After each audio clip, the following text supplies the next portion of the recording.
diagnosis that makes you think something is wrong with you, and they put a disorder at the end of it. What I'd say about myself is that in third grade, I was removed from normal classes. And from third to sixth grade, so 4 years, I spent half of my time in a small room in the library. And boy, did I really develop an aversion to education that haunted me even through college. It was so painful. And you know, what I've discovered recently, especially having been diagnosed with ADHD, is that my mind works differently. And there's just been a pattern of struggle in my life trying to assimilate and be like everybody else. In fact, it wasn't until recently I discovered that I was creative. You know, my creativity has been something that caused me so much rejection and stress from pervasive creative thoughts that I would have to mitigate or reduce, you know, just based on, you know, an overall sense of not belonging or invalidation that came along with being the way that I was. And I can see the disaster of living my life without really understanding my own nature. You know, trying to fix myself to fit into different roles, jobs. It never worked. You know, the main reason I am an entrepreneur is because of the struggles that I experienced in the workforce, you know, that I had to be on my own. I had to be in control of my own destiny. And as of recently, you know, I had to find my creative expression. But what she's saying is spot on. I don't blame the education system per se, but it really does a very lousy job of articulating the gifts and skills of people like myself that could have been developed.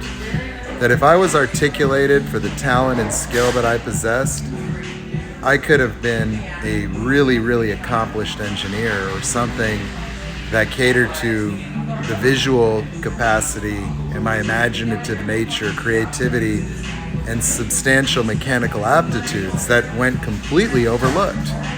That while I can build remote control cars without reading the directions in third grade and drive them around at school, I was identified as somebody that had some kind of learning deficiency. And the notion of myself as this broken person that couldn't be like other children made me aspire to just be merely ordinary. And if I wasn't trying to do that, what could I have been doing with all my life?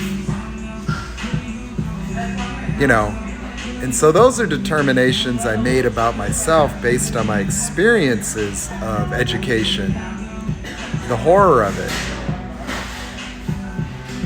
But I look at it as just important to expand the conversation around, you know, how do we look at education as something that more is steered to develop the individual skills and aptitudes of people rather than trying to force them through a system that educates everybody the same way. That the way that I learn is much different than other people, yet my capacities for certain types of learning are substantially higher than other people. Yet I would be undereducated by not catering to the way in which I learn and trying to force me to learn like others. And so we're dramatically underserving a community of people that have enormous gifts, skills, and talents, and we're developing people to avoid the pursuit of their passion because we're indoctrinated to assimilate and belong and be like others.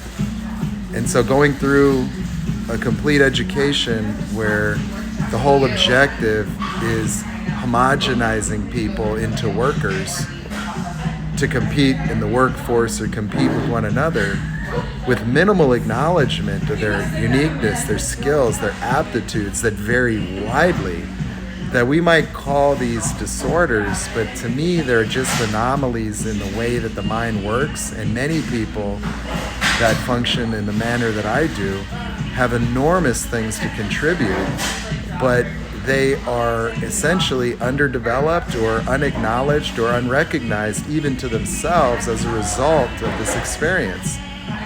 That what kind of world do we live in that it would take me 44 years to really find myself and find my voice and strongly be able to differentiate the way that my mind works from others, not to be better, but to adjust my life, to start to pursue things that are easy, to start to pursue things that inspire, to start to pursue things that make a difference and matter. How do we do that? How do we bypass that? How do we fail to articulate the unique skills and gifts of human beings in our system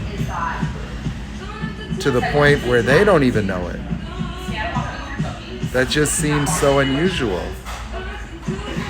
Trying to force us to adapt and assimilate and then just setting us out here.